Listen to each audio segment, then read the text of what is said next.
జగన్మోహన్ రెడ్డి 5 ఏళ్ల పాలనలో జరిపిన మద్యం అమ్మకాలు, వేల కోట్ల దోపిడీ. ఇవాళ ఈడీ రైడ్లు. విజయసాయిరెడ్డి, చెవిరెడ్డి భాస్కర్ రెడ్డి, పెద్దిరెడ్డి మిథున్ రెడ్డి, రాజగోపాల్, ఇలా జగన్ చుట్టూ ఉన్న కోటరీ మొత్తం మీద వాళ్ళు ఈడీ రైడ్లు చేస్తూ ఉంది. ఆస్తులు సీజ్ చేస్తూ ఉంది. అరెస్టులు ఎప్పుడు తెలుసుకునే ప్రయత్నం చేద్దాం. విశ్లేషణ మనతో కూడా ఉన్నారు ప్రముఖ రాజకీయ సామాజిక విశ్లేషకులు అంకమరావు. వారిని మనం విశ్లేషణ తీసుకుందాం. నమస్తే సార్. నమస్తే రామరామ్ గారు. మద్యం కేసు స్పీడ్ అందుకుంది. వాళ్ళు ఈడీ దాడులు చేస్తూ ఉంది. చాలా చోట్ల ఆస్తులు సీజ్ చేస్తానని చెప్పి ప్రచార వార్తలు కూడా వస్తూ ఉన్నాయి. అరెస్టులు ఎప్పుడు చేసే అవకాశం ఉంది? ఈడీ ఎంటర్ అయింది కాబట్టి సహజంగానే ఈడీ ఎంటర్ అయితే ఏ విషయంలో కూడా ఆధారాలు లేకుండా అయితే రాదు. నిజంగానే మద్యం కుంభకోణం భారతదేశ వ్యాప్తంగా కుదిపిందన్నది వాస్తవం.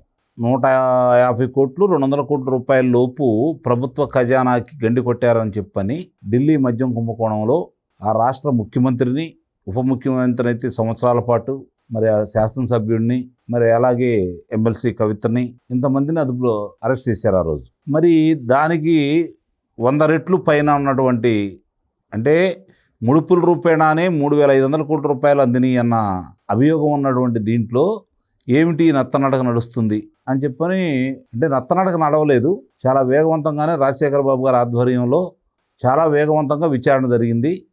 ఆధారాలు సేకరించబడ్డాయి.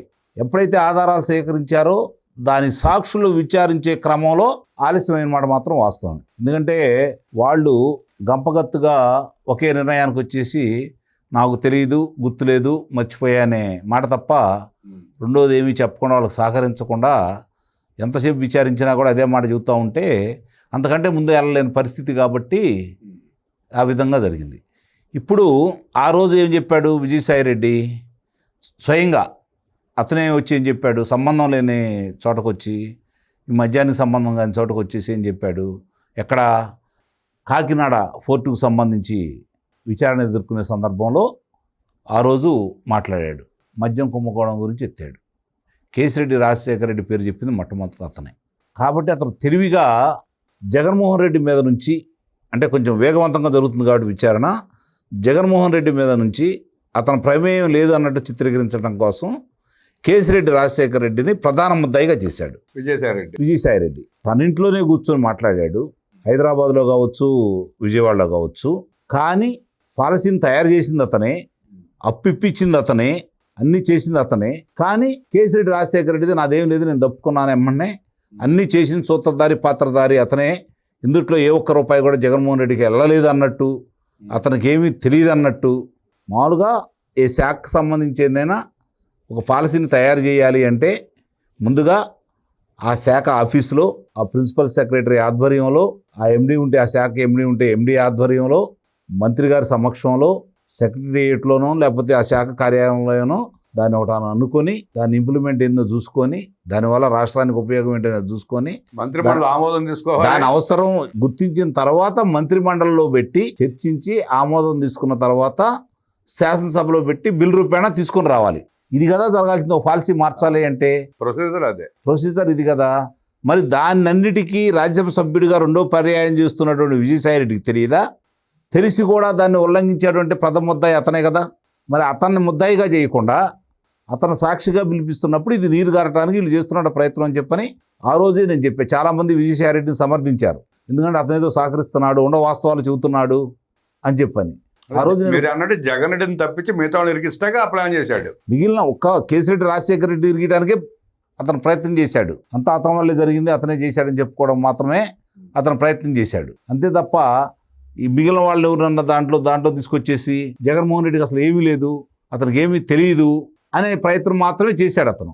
కానీ రాజశేఖర బాబు గారి ఆధ్వర్యంలో జరిగినటువంటి సిట్టు విచారణలో భాగంగా 3,500 కోట్ల రూపాయలతో పాటు ఏదైతే వెంకటేష్ నాయుడు, చెవిరెడ్డి భాస్కర్ రెడ్డికి ప్రధాన అనుచరుడు, స్నేహితుడైనటువంటి వెంకటేష్ నాయుడు కట్టల మధ్య ఉండి వీడియో తీసుకున్నది ఉదంతం బయటికి రావటం, 11 కోట్ల రూపాయలు ఒక కాలేజీ గెస్ట్ హౌస్లో దొరకటం, తర్వాత 8 కోట్ల రూపాయల చిల్లర ఎన్నికలప్పుడు దొరకటం, ఇవన్నీ కూడా ఈ డెన్నల్ను గుర్తించటం, హైదరాబాద్లో కావచ్చు, వివిధ ప్రదేశాల్లో తాడేపల్లిలో ఈ డెన్నల్ను గుర్తించటం, ఈ డబ్బులు అక్కడ చేరి ఆ డబ్బులు ఎక్కడెక్కడ తరలించాలి, ఎక్కడెక్కడికి అందజేయాలనే బాధ్యత చెవిరెడ్డి భాస్కర్ రెడ్డికి అందజేయటం, ఇలాంటివన్నీ కూడా వరుస క్రమంలో ఒక్కొక్కటి వీళ్ళు బయటపెట్టిన తర్వాత ఇంత కుంభకోణం జరిగిందా, ఇంతమంది ఉండారా? బాలాజీ గోవిందప్పకి ఏం సంబంధం? ఆయన ఎవరు? జగన్మోహన్ రెడ్డికి సంబంధించి వాళ్ళ సత్యమణికి సంబంధించినటువంటి సిమెంట్ ఫ్యాక్టరీ తరపున ఒక డైరెక్టర్. మరి అతను ఎందుకు వస్తాడు దీంట్లోకి? అతనేం సంబంధం? ఆ తర్వాత కృష్ణమోహన్ రెడ్డి, జగన్మోహన్ రెడ్డి ఓఎస్టీ, ధనుంజయ రెడ్డి, జగన్మోహన్ రెడ్డికి అన్ని తానే చూసుకున్నటువంటి వ్యక్తి. మరి వీళ్ళ ముగ్గురు తెలియకుండా, జగన్మోహన్ రెడ్డి తెలియకుండా వీళ్ళు ముగ్గురు పనిచేయగలరా? అవును, వాస్తవం. ఈ డబ్బులు మార్పు అక్కడికి పంపించే ధైర్యం వాళ్ళు చేయగలరా? కాబట్టి అన్ని వేళ్ళు అంతిమ లబ్ధిదారుడు జగన్మోహన్ రెడ్డి అని చెప్పని జగన్మోహన్ రెడ్డి దగ్గరికి ఎప్పుడు వెళ్తారు, జగన్మోహన్ రెడ్డిని ఎప్పుడు అరెస్ట్ చేస్తారు అంటే ఇవాళ జరుగుతున్నాయి, రేపు జరుగుతున్నాయి, ఎల్లుండి జరుగుతున్నాయి, అవతల జరుగుతున్నాయి, ఈ విధంగా కథలు చెప్పుకుంటూ వచ్చారు. అంతిమంగా ఇప్పుడు ఈ ఈడీ వాళ్ళు వచ్చారు కాబట్టి ఇప్పుడు జగన్మోహన్ రెడ్డికి సంబంధించి విషయాలు ఏమైనా బయటకు వస్తాయా? పొరపాటున ఏదైనా బయటకు వస్తే జగన్మోహన్ రెడ్డి పర్యటన క్యాన్సిల్ అయిద్దా? లండన్ పర్యటన పెట్టుకున్నాడు కదా, జగన్మోహన్ పర్యటన ఏమైనా క్యాన్సిల్ అయిద్దా? అవును, 20వ తారీఖున కోర్టు పర్మిషన్ ఇచ్చింది, ఇప్పుడు దాకా లండన్ ఎందుకు వెళ్ళదంటారండి? వచ్చే నెల 15వ తారీఖు లోపు ఇప్పుడైనా వెళ్ళి రావచ్చు. సమయం కూడా సరిపోవాలి కదా వెళ్ళడానికి. ఏమో 5 రోజులు చాలనుకున్నాడేమో, వారం రోజులు చాలనుకుంటాడు, 10 రోజులు చాలనుకుంటాడు.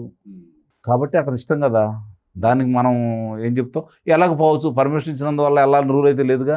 మరి ఈ విషయాలన్నీ బయటకు వస్తుంటే వామో నేను వెళ్ళిపోతే మళ్ళీ ఏమైందో, ఇది ఏదైనా తేడా పడితే నేను అక్కడి నుంచి రావడానికి కుదరదేమో, ఇక్కడే ఉండి ఎవరెవరితో మాట్లాడుకొని సరి చేసుకోవాలని ఉంటే ఉండొచ్చు, లేదంటే ఒక భయం మొదలవ్వచ్చు.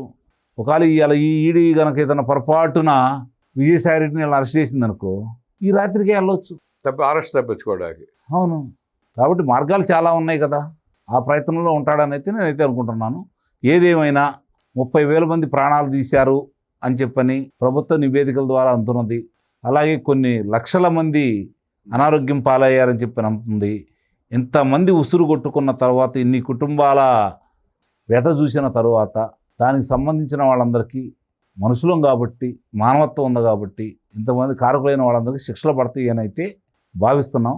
ఆ దిశగానే వీళ్ళు పోలీసులు కూడా కొంచెం వేగవంతంగా చేసుకున్నారు. ఈడీ కూడా ఎంటర్ అయింది కాబట్టి ఎవరూ తప్పించుకోరు అనే ధైర్యం కొంచెం కనపడతా ఉంది. అంతిమ లబ్ధిదారుడిని ఏం చేస్తారనే తర్వాత విషయం అయితే ఇదైతే రుజువు అవుద్ది, ఈ డబ్బులు ఇట్లా వచ్చారని.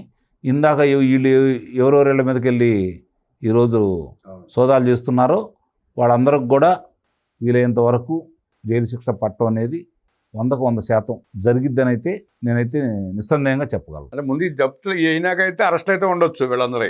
జప్తుల కంటే ముందు అరెస్టులు ఉన్న తర్వాత కదా జప్తులు దొరికెళ్ళేది. పోయిన ప్రాణాల మీద కేసు అయితే ఫైల్ కాల, అది ఎవరు పెడతారు? వాడు కదా పెట్టాల్సింది, ప్రభుత్వం పెట్టాలి. ప్రభుత్వం ఎందుకు పెట్టింది? ప్రభుత్వానికి ఏం పని? ప్రభుత్వం పెట్టదు. అంటే ఆ మందు తాగి వాళ్ళు చనిపోయారని చెప్పి నివేదికలు ఉన్నాయి, అధికారులు నివేదికలు ఉన్నాయి, అయినా ప్రభుత్వం పెట్టదు. కోర్టు సుమోటాకి కేసు పెట్టాలి. రాజకీయ పార్టీలు ఇంకో రాజకీయ పార్టీ గురించి ఎందుకు పెడతాయి? ఆర్థిక లావాదేవీల్లో అరెస్ట్ అయిన 32,000 మంది ప్రాణాలు తీసిన జగన్మోహన్ రెడ్డి మీద కోర్టు సుమోటాగా కేసు పెట్టాలని ఈడీ జప్తుల తర్వాత అరెస్ట్ అయ్యే అవకాశం ఉందంటే విశ్లేషించిన అంకమరావుకి ధన్యవాదాలు తెలియజేస్తూ నమస్కారం.